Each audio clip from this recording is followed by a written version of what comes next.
नमस्ते दोस्तों, आप सभी का मेरे YouTube चैनल में स्वागत है। आज मैं फिर एक नई कहानी लेकर आई हूँ। कहानी को आखिर तक जरूर सुनिएगा। तो चलिए शुरू करते हैं धंधावा गांव की ये कहानी। धंधवा गांव की परछाई। साल 1987 की सर्दियां थी। बिहार के धंधवा गांव में घना कोहरा छाया रहता था। धुंध में डूबी गलियां और अजीब सी खामोशी हर रात को निगल जाती थी। गांव के बाहर एक सुनसान रास्ता था जो एक पुराने काले पड़े कुएं तक जाता था। गांव वाले उसे रत्ना का कुआं कहते थे और साथ ही पिशाचिन का अड्डा भी। कहा जाता है कि रत्ना नाम की एक सुंदर सीधी सादी लड़की उसी कुएं में जलती हुई कूद गई थी। शादी के कुछ ही हफ्तों बाद उसके ससुराल वालों ने दहेज के लिए उसे मार डाला था। सबूत मिटाने के लिए उसके जलते शरीर को कुएं में फेंक दिया गया था। शाम होते ही कोई उस कुएं के पास नहीं जाता था। गांव की औरतें सिर ढक लेती थीं, बच्चे सिसक कर सो जाते और आदमी भी दरवाजे बंद करके भीतर बैठ जाते। पर इस सब के बावजूद कुछ सिरफिरे नौजवान उस कुएं को झूठा डर मानते थे। 4 दोस्त और एक भूल। 4 दोस्त थे, राजू, मुन्ना, श्यामू और हरिया। ये गांव के शरारती लड़के थे। शराब, जुआ और गुटखा उनका रोज का शौक था। एक दिन उन्होंने सोचा कि कुएं के डर को झूठा साबित करेंगे। चलो आज रात वहीं दारू पीते हैं, मुन्ना हंसते हुए बोला। राजू थोड़ा हिचकिचाया, अबे कुछ तो सोच, सब कहते हैं वहां कुछ है। डरपोक मत बन, हरिया बोला। अगर कुछ नहीं हुआ तो पूरे गांव में हमारा नाम होगा। और रात को लगभग 11 बजे चारों दोस्त शराब और बीड़ी के साथ कुएं के पास पहुंचे। कोहरा इतना घना था कि खुद का हाथ भी दिखना मुश्किल था। हवा में ठंड के साथ अजीब सी बदबू भी घुली हुई थी, जैसे किसी जले हुए मांस की। मुन्ना ने कुएं की मुंडेर पर चढ़ते हुए चिल्लाया, पिशाचिन, अगर है तो आ, ले जा मुझे। 3 सेकंड, 4 सेकंड, फिर एक तीखी औरत की चीख हवा को चीरती हुई आई। कुएं के पास की सूखी झाड़ियां खुद ब खुद हिलने लगी। बीड़ी खुद बुझ गई। चारों चुप हो गए। दिल की धड़कनें तेजी से चलने लगी। श्यामू फुसफुसाया, चलो यहाँ से, ये कोई मजाक नहीं है। लेकिन मुन्ना हंसता रहा, डरपोक, चलो अब पियो। तीनों ने मजबूरी में दारू के घूंट लिए और जल्दी जल्दी लौट गए। सुबह की चीखें। अगली सुबह गांव के किनारे एक औरत की चीख गूंजी, अरे मुन्ना, ओह भगवान। मुन्ना का शव कुएं के पास पड़ा था। उसकी आंखें बाहर निकली हुई थी, चेहरा खून से सना था और छाती फटी हुई, दिल गायब। गांव में हड़कंप मच गया। पुजारी ने कहा, ये कोई साधारण मौत नहीं, ये पिशाचिन का क्रोध है। श्यामू, हरिया और राजू डर गए। उन्होंने कस्में खाई कि अब उस जगह की ओर भी नहीं देखेंगे। पर पिशाचिन की भूख अभी खत्म नहीं हुई थी। भाग दो, खून की प्यास। मुन्ना की खौफनाक मौत के बाद गांव की हवाओं में डर घुल गया था। गांव का मंदिर 3 दिन तक बंद रहा। लोगों ने अपने घरों के बाहर नीम की शाखाएं लटकाईं, दरवाजों पर हल्दी और सिंदूर का टीका लगाया और बच्चे तक घर से बाहर नहीं निकाले गए। लेकिन मौत का सिलसिला थमा नहीं। श्यामू की रात। मुन्ना की मौत के 4 दिन बाद श्यामू की माँ बीमार हो गई।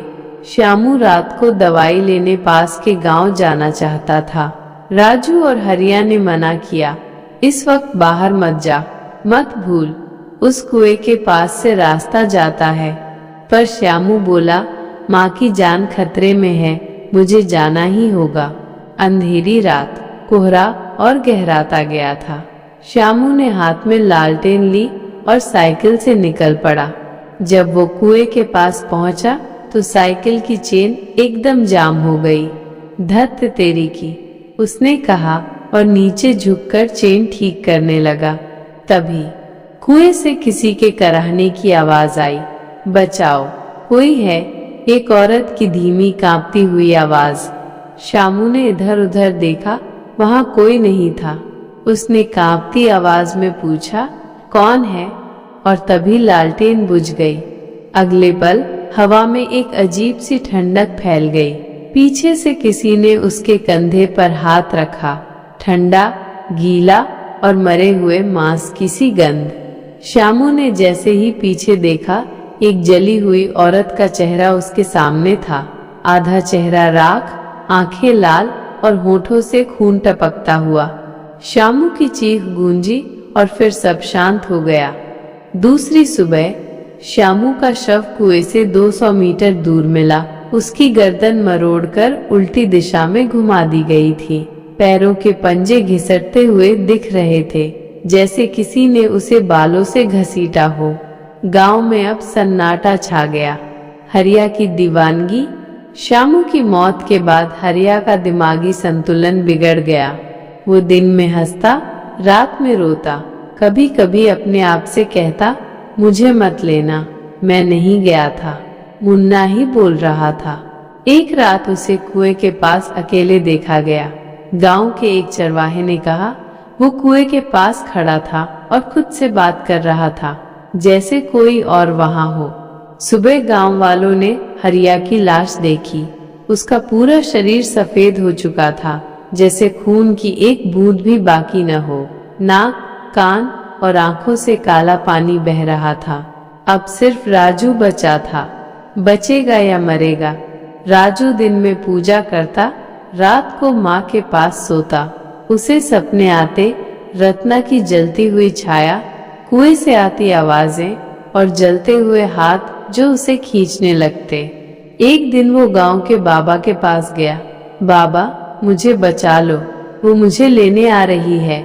बाबा ने आंखें बंद की और बोले, बचना है तो माफी मांगनी होगी उसी से। उसकी आत्मा जल रही है और जब तक सच उजागर नहीं होगा, खून बहता रहेगा।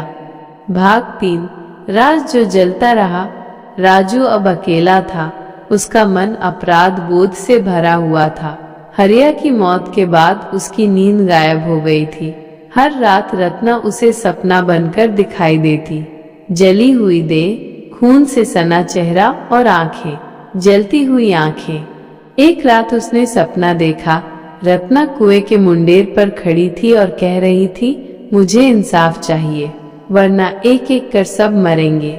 राजू घबराकर उठा। उसके तकिए के नीचे मिट्टी और राख मिली, जैसे कोई जलकर वहीं बैठा हो। गांव का रहस्य। राजू अब बाबा के पास हर दिन जाने लगा। एक दिन बाबा ने पूछा, तू बताना चाहता है कि उस रात असल में क्या हुआ था जब तुम चारों कुएं के पास गए थे? राजू ने कांपते हुए कहा, बाबा, हमने रत्ना को देखा था। बाबा चौंक गए। क्या मतलब? मुन्ना ने मजाक में बोला कि अगर तू पिशाचिन है तो देख। और अचानक कुएं से एक औरत निकली। उसकी चमड़ी जल रही थी। मुन्ना डर गया, लेकिन फिर उसने पत्थर उठाया और उस पर फेंका। शामू और हरिया हंस रहे थे। हम भाग गए। बाबा ने गहरी सांस ली। रत्ना की आत्मा अब बदला ले रही है। उसने तुम्हें माफ नहीं किया, लेकिन अब भी एक मौका है। मुक्ति का मार्ग। बाबा ने राजू को एक विशेष पूजा विधि बताई। उसे रात के ठीक 12 बजे कुएं के पास जाना था। एक दीपक जलाना था और रत्ना की आत्मा से माफी मांगनी थी। लेकिन याद रख, बाबा बोले, अगर तेरे दिल में जरा भी झूठ या डर हुआ, वो तुझे वहीं खींच ले जाएगी। निर्णायक रात। राजू ने माँ से विदा ली। गांव वालों ने दरवाजे बंद कर लिए। सिर्फ बाबा दूर से नजर रखते रहे। राजू के हाथ में दीपक था। वो कुएं के पास पहुंचा। चारों तरफ सन्नाटा, सिर्फ हवा की एक ठंडी सड़ी गंध। उसने दीपक जलाया।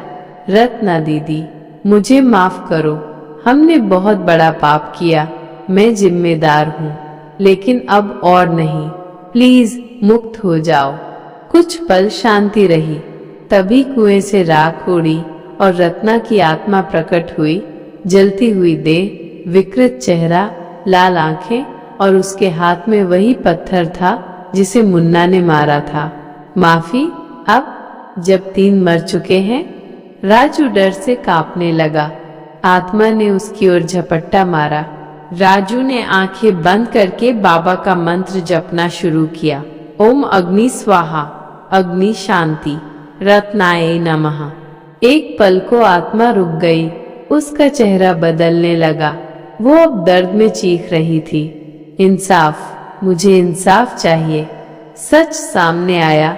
तभी बाबा ने पास आकर कहा, सुनो रत्ना, तेरे ससुराल वालों को गांव की पंचायत ने सजा दी है। तेरे पति को जेल हो चुकी है और तुझे गांव ने देवी का स्थान दिया है। रत्ना की आत्मा रोने लगी, पर इस बार उसकी आंखों में आग नहीं, आंसू थे। धीरे धीरे वो राख में बदल गई और दीपक अपने आप बुझ गया। शांति या कुछ और? गांव में फिर से जीवन लौटा। कुआं अब बंद कर दिया गया था। उस पर मिट्टी डाल दी गई और वहां एक छोटा मंदिर बना। राजू अब पुजारी बन चुका था। हर पूर्णिमा को वो रत्ना के नाम पर दीप जलाता। लेकिन अंतिम मोड़, एक रात एक नई लड़की गांव आई। नाम था कविता। वो कुएं वाले मंदिर के पास से गुजर रही थी। तभी उसे किसी औरत की धीमी आवाज सुनाई दी, दीपक जलाना मत भूलना, वरना आग फिर लगेगी।